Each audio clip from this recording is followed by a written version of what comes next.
Itinalaga ni Pangulong Ferdinand R. Marcos Jr. ngayong araw bilang kalihim ng Department of Health si Dr. Jose S. Pujalte Jr. Baon ang malawak na karanasan at natatanging pamumuno bilang doktor, hospital administrator, guro at lingkod bayan na may mahigit na 3 dekada sa pagsusulong ng pampublikong pangkalusugan. Naging bahagi ng DOH si Dr. Pujalte Jr. taong 1991 at natapos ang kanyang orthopedic residency sa Philippine Orthopedic Center noong 1994. Nagtapos si Dr. Pujalte Jr. sa kursong medisina sa University of the Philippines College of Medicine at kalaunan ay nagtamo ng master's degree sa Hospital Administration mula sa Ateneo Graduate School of Business.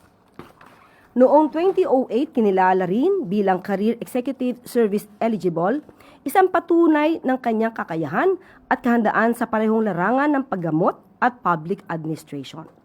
Nagsilbi rin siyang guro sa University of the Philippines Manila, FEU Nicanor Reyes Medical Foundation at San Beda College of Medicine. Sa kanyang pagpasok sa DOH, inaasahang pangungunahan ni Dr. Pujalte Jr.